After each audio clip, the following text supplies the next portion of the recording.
Imagine waking up each day with a mind free from distractions, fully present, and in control of your thoughts. How would it feel to live in such a way? To move through your day with clear intention, unaffected by the noise of the world. Many seek this, but few find it. For we are often pulled by endless distractions, never truly grounded in ourselves. The truth is, to focus on oneself is not a simple task.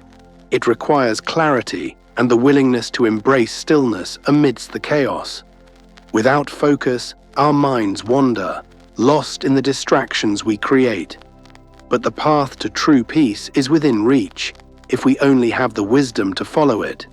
In this video, I will share with you profound lessons, not mere teachings, but keys to unlocking the quiet power that lies within. These lessons will help you cut through the distractions, guide you back to your center, and allow you to live with purpose and clarity.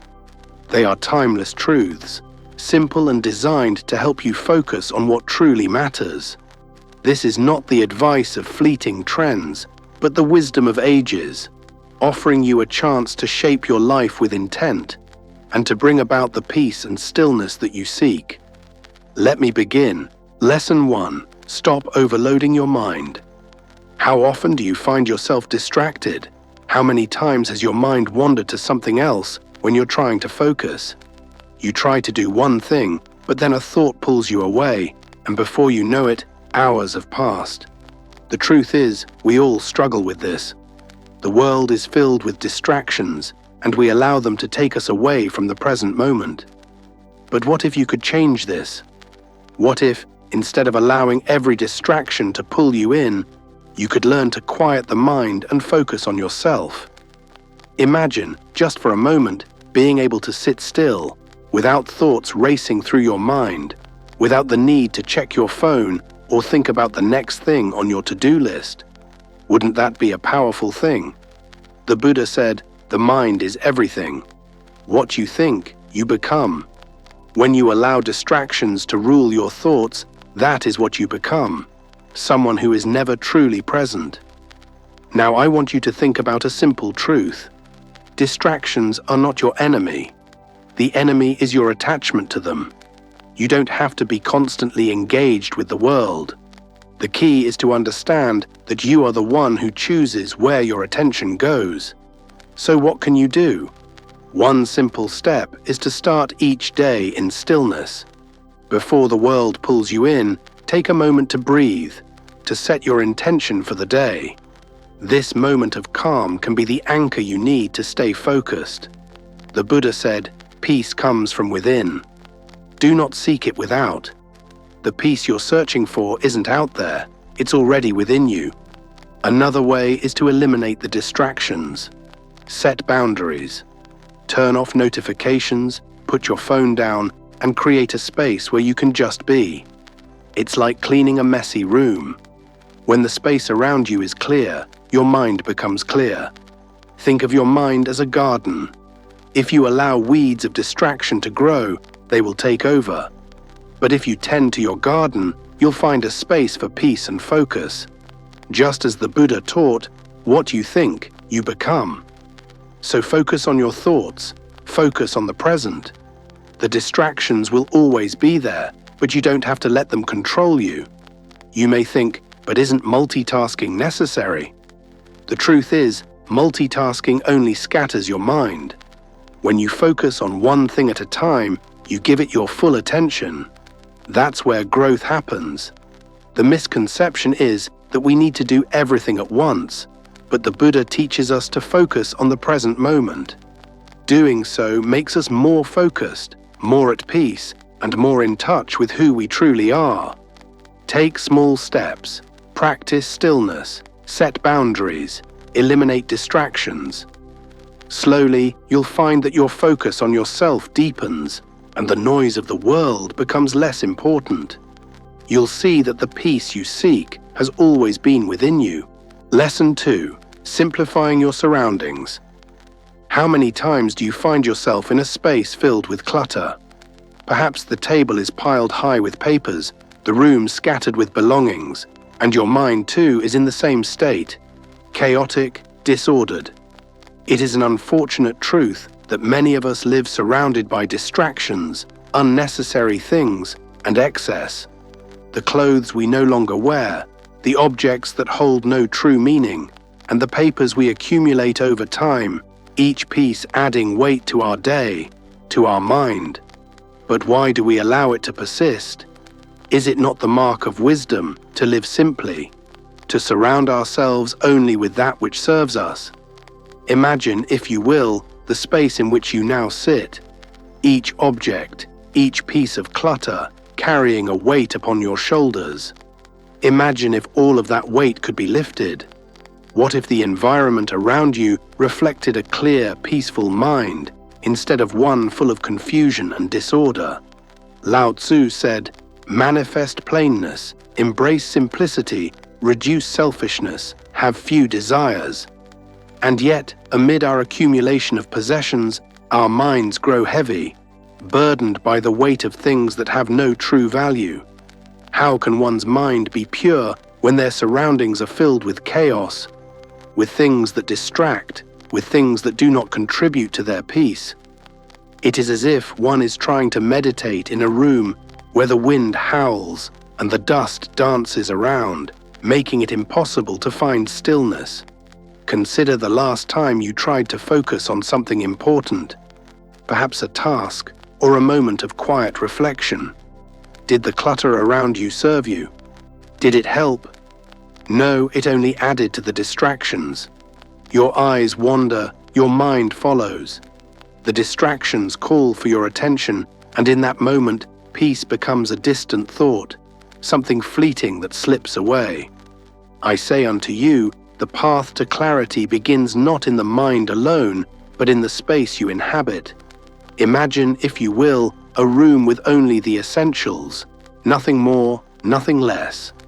A space that invites peace, that allows your mind to breathe, to focus, to be. The clutter is gone, and in its place is serenity. The Buddha's teachings are clear on this matter. The way is not in the sky. The way is in the heart.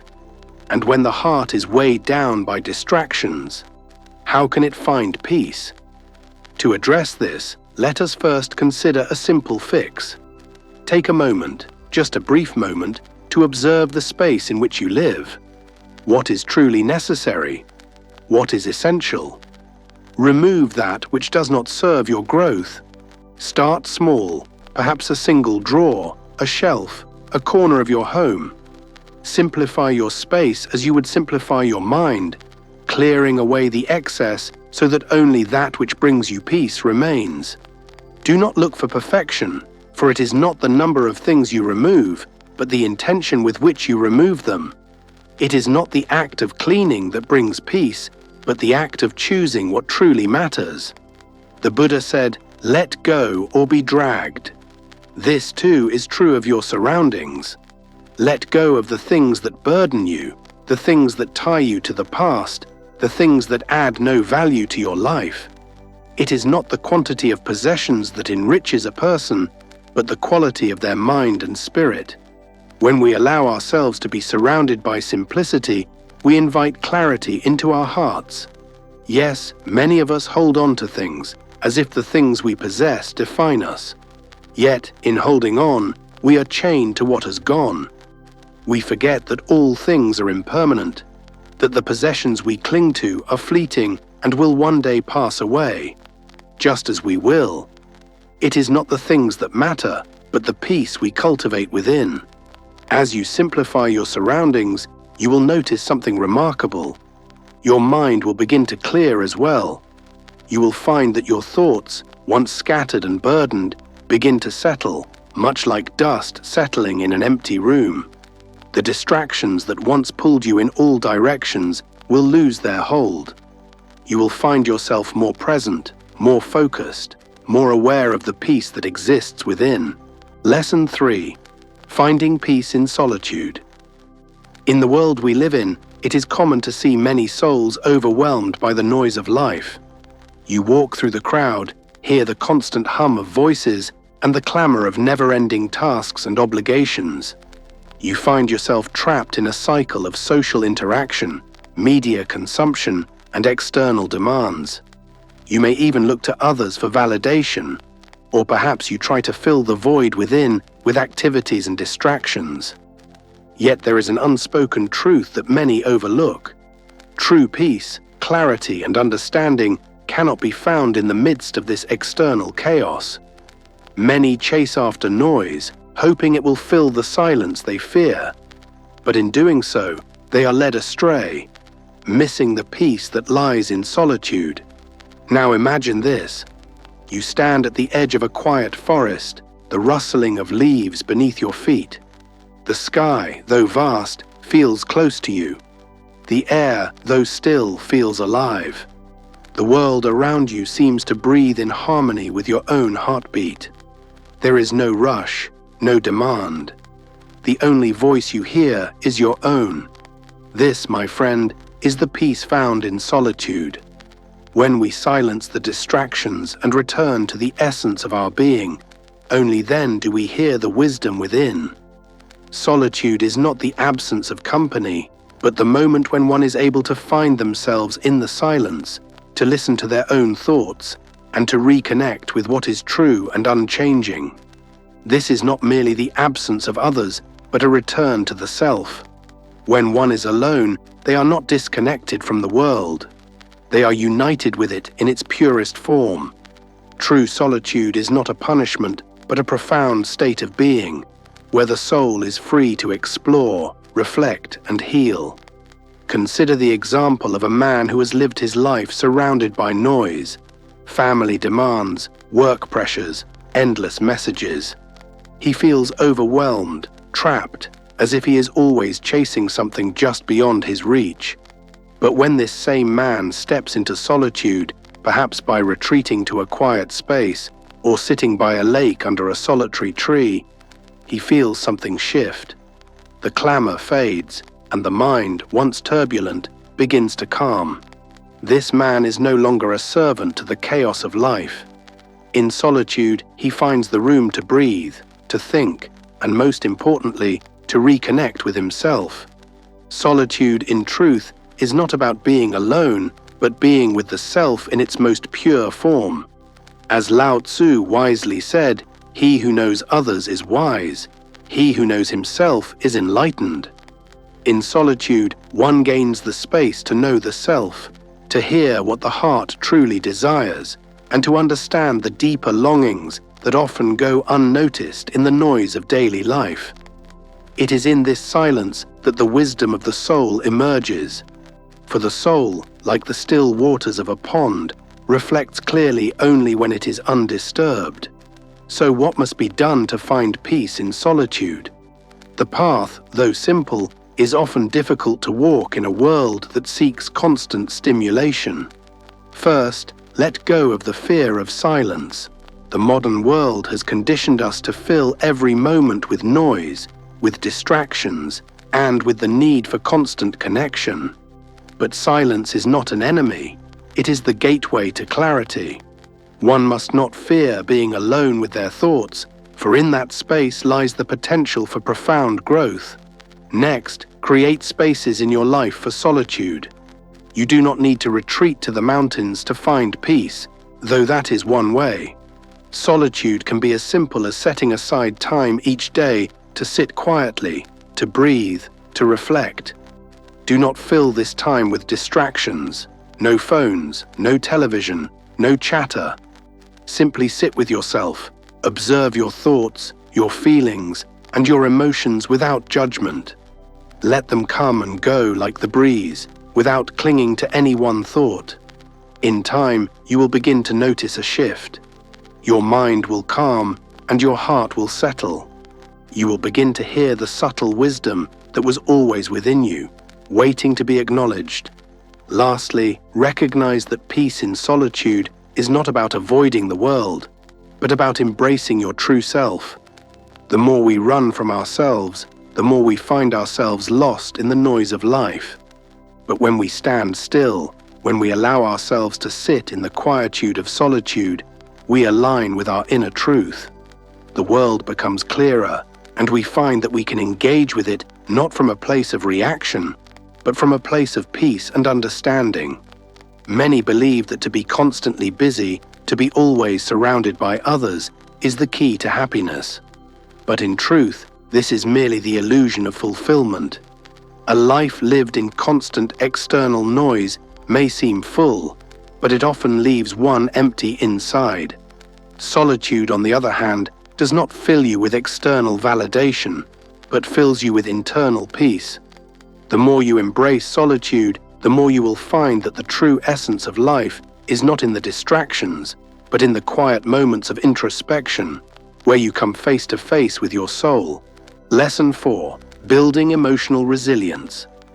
In the bustling world you find yourself, filled with distractions and endless worries, you often find yourself caught in moments of frustration, pain, and uncertainty.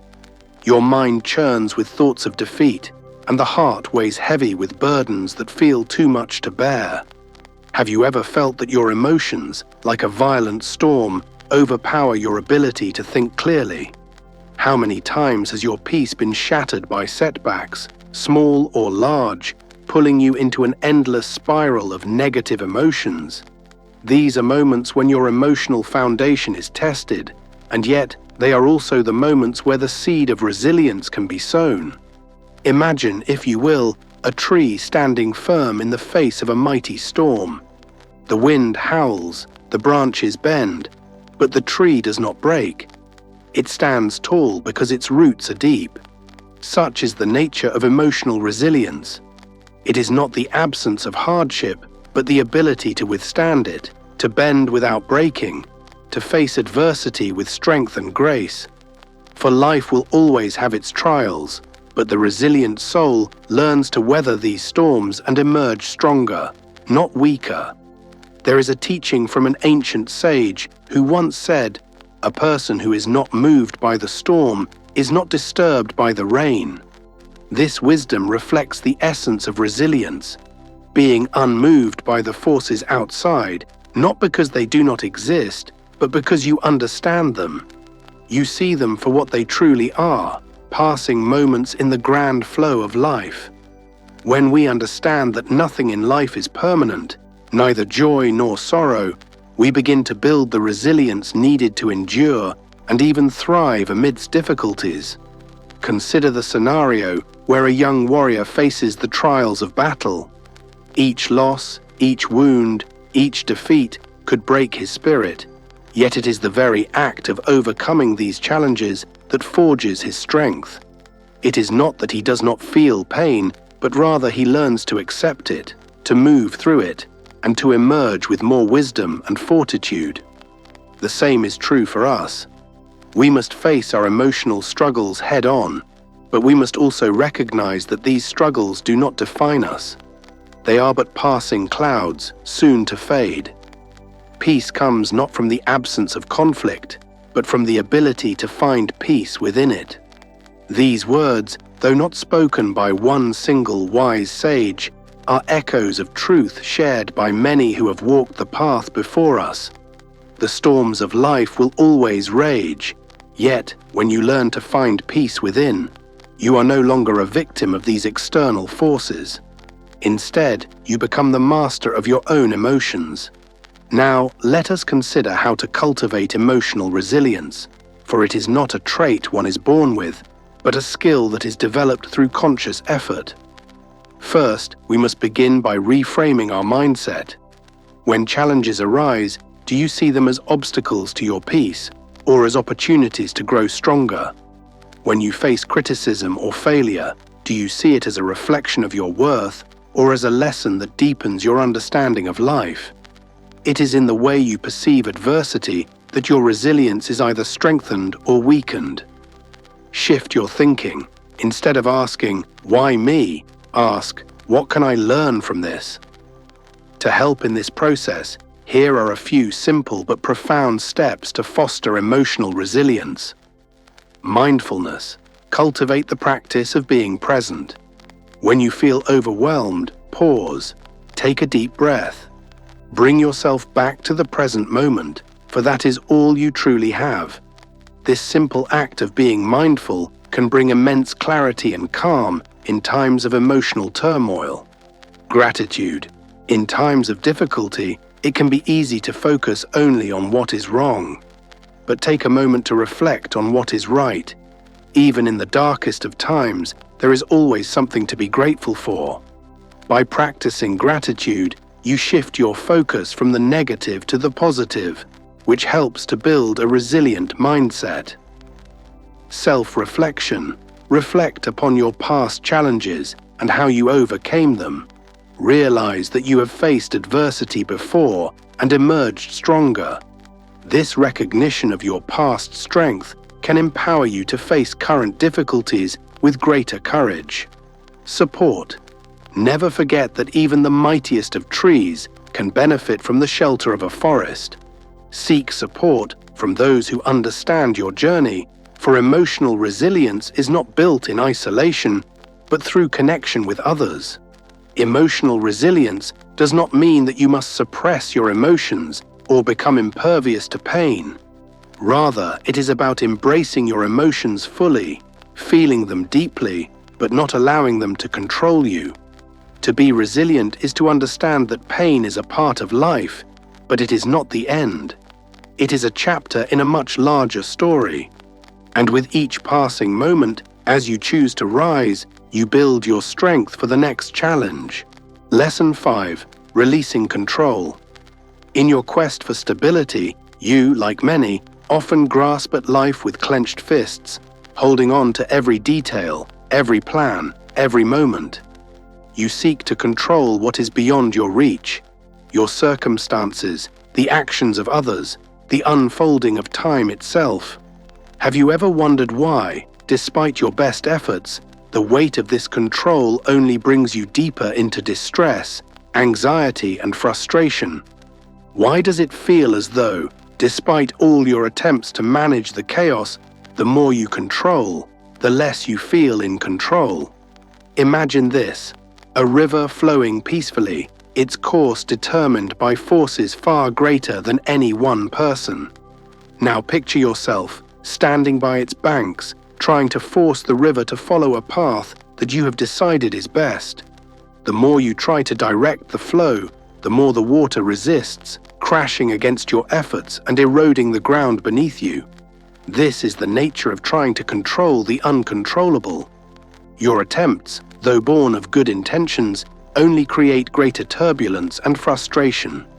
The river, in its natural course, has far more wisdom than your hand can impose upon it.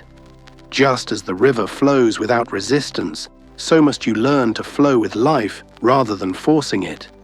The great philosopher Lao Tzu said, "By letting it go, it all gets done. The world is won by those who let it go."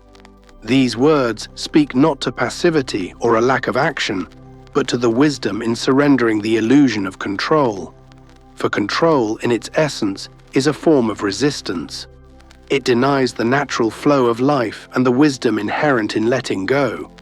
Yet, in the modern world, you are taught the opposite: that to succeed, to secure your happiness, you must grip life tightly, bend the world to your will. But what is this constant striving but a never-ending cycle of struggle?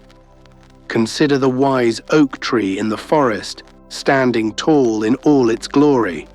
It does not struggle against the wind, nor does it control the seasons. It stands firm, but it bends with the breeze, yielding when necessary, yet always returning to its center. The tree knows that it cannot change the wind, nor can it stop the rain, but it can choose how it reacts. In this way, it finds peace, even in the midst of nature's forces. Similarly, in life, there are forces beyond your control: the actions of others, the passage of time, the inevitable challenges that arise. Yet when you try to control these forces, you set yourself up for failure. This is why so many, despite their hard work and discipline, feel as though they are swimming against the current. The effort exhausts them, yet the current does not slow. It is only when you release the need to control that you open yourself to the peace and flow that life offers. Now, how does one begin to release control? First, you must recognize that control is an illusion. It is a construct that your mind has created to feel safe, to feel powerful, but it is not rooted in truth. Life flows on, with or without your permission. To understand this is to take the first step toward releasing the burden of control. It is not easy, for your mind will fight you, seeking to latch onto familiar patterns of worry and planning. But know this: you cannot stop the river, and you cannot change the course of time. What you can do, however, is choose how you respond. One way to begin releasing control is by practicing mindfulness. When you feel the urge to control, to plan every detail, stop. Take a deep breath. Step back and observe your thoughts without judgment.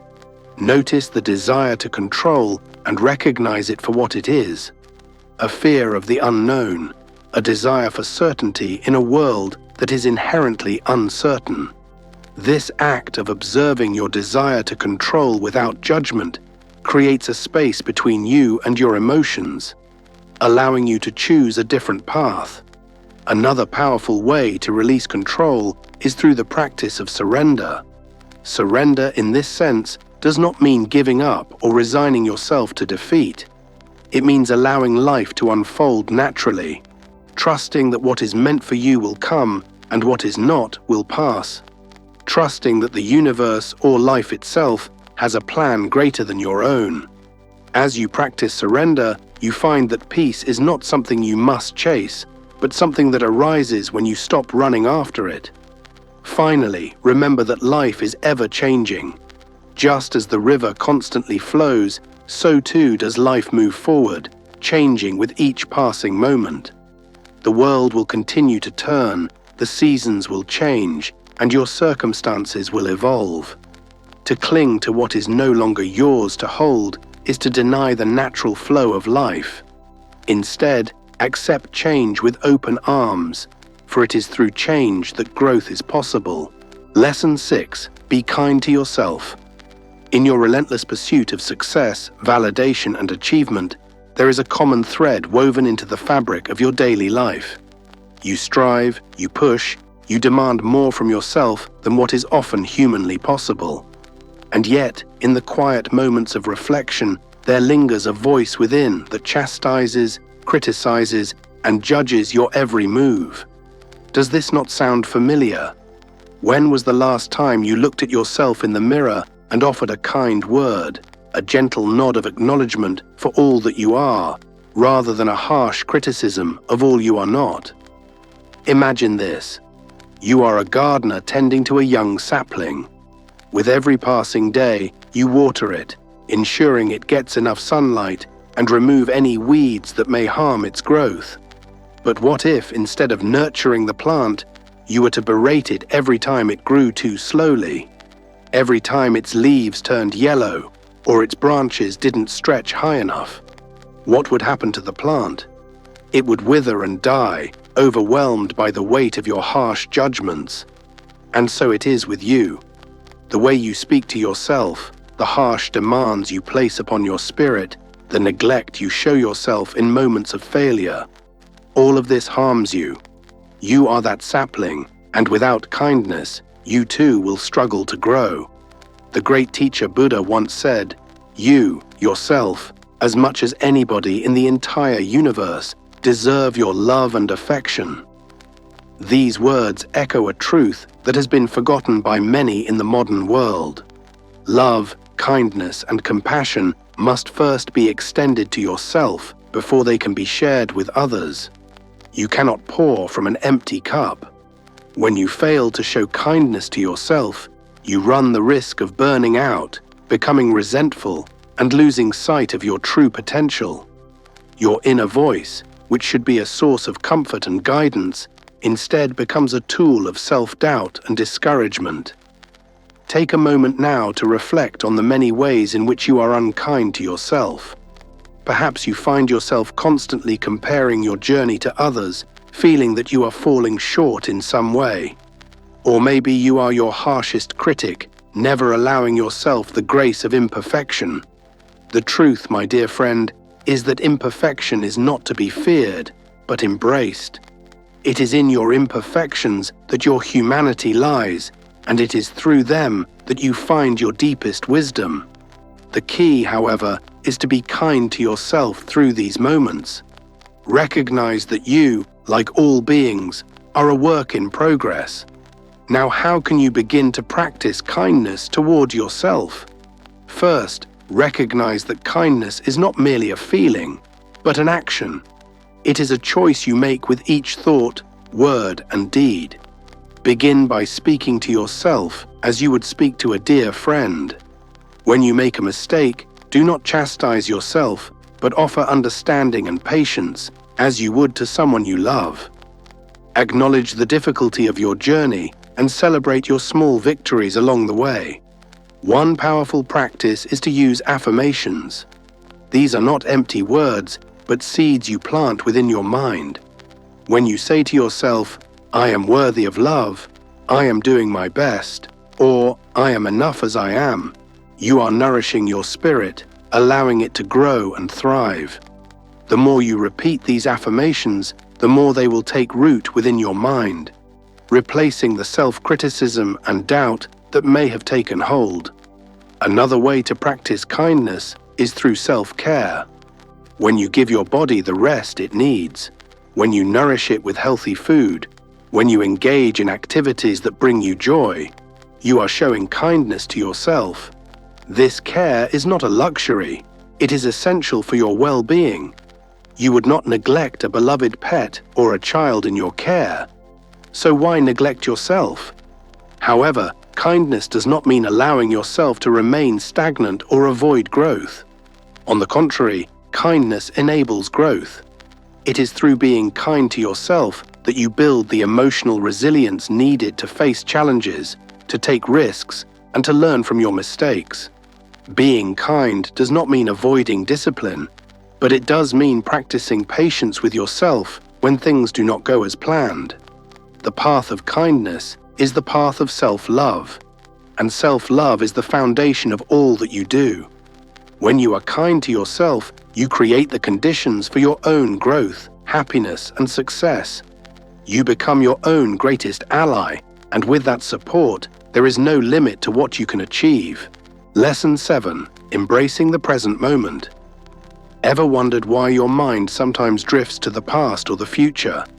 How often do you find yourself preoccupied with what was or what could be, losing sight of the only moment that truly exists, the present? This is a common struggle. You search for peace in the future or replay mistakes from the past, but in doing so, you miss the beauty of now.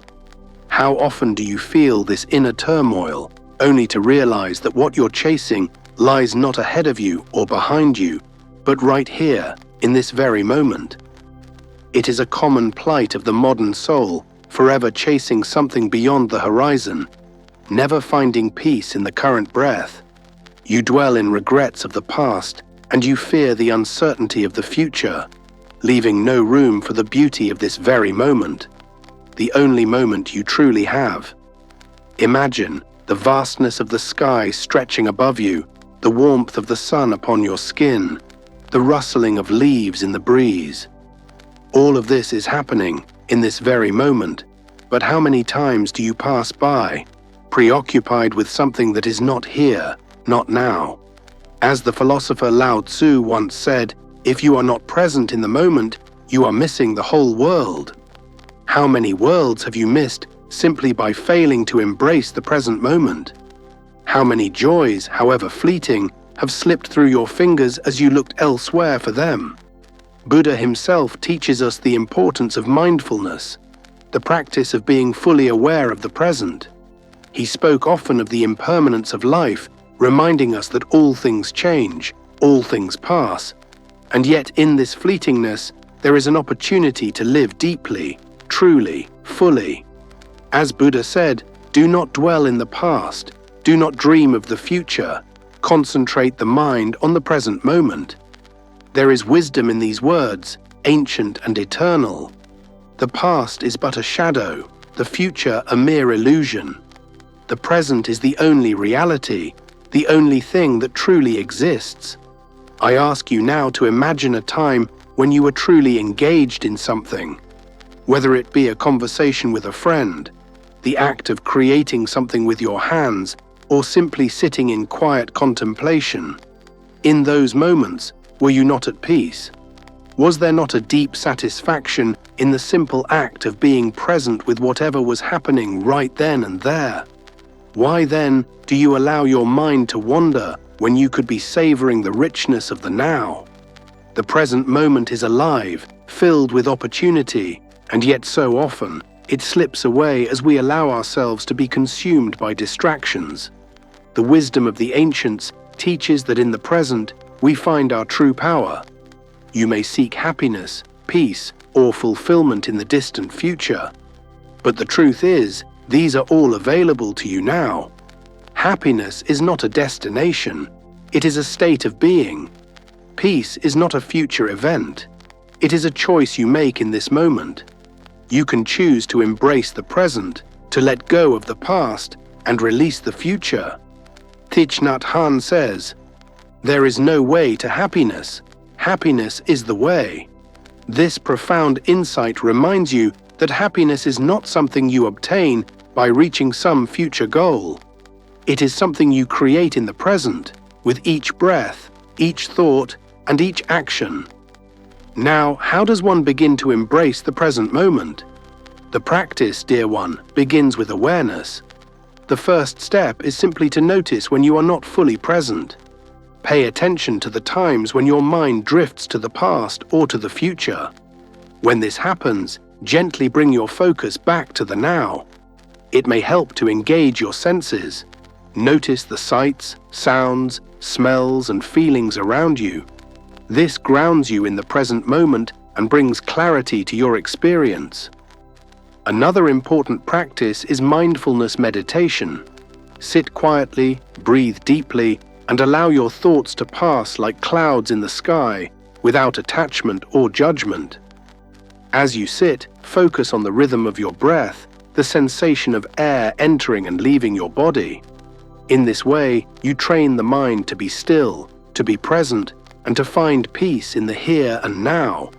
However, there is a misconception that embracing the present moment means avoiding action, neglecting responsibilities, or living without ambition. This is not so. Being present does not mean being passive or complacent. It simply means that you engage fully with whatever is in front of you, without distraction or preoccupation. When you are present, you are able to act with clarity and purpose, free from the weight of regret or fear. Remember, the future will come as the river flows toward the sea, but it is in the present that you set the course for your life. You cannot control the future, nor can you change the past. But the present moment is yours to shape, and it is within this moment that you hold the key to your peace and fulfillment. And so, you have walked this path, peeling away the layers of distraction, fear, and regret, only to find yourself standing in the present, aware, at peace, unshaken by the past, and unworried by the future. You have learned that life is not in distant dreams or fading memories, but in the breath you take now, in the moment that unfolds before you. With this wisdom, you are no longer a prisoner of time. You are here, fully alive. If this journey has given you something of value, let it be known. Share your thoughts in the comments, for your insight may be the light another seeks. And if you find these teachings worthy, consider subscribing, for there is always more wisdom to uncover. Like the video if it resonated with you, and as always, thank you for walking this path with me.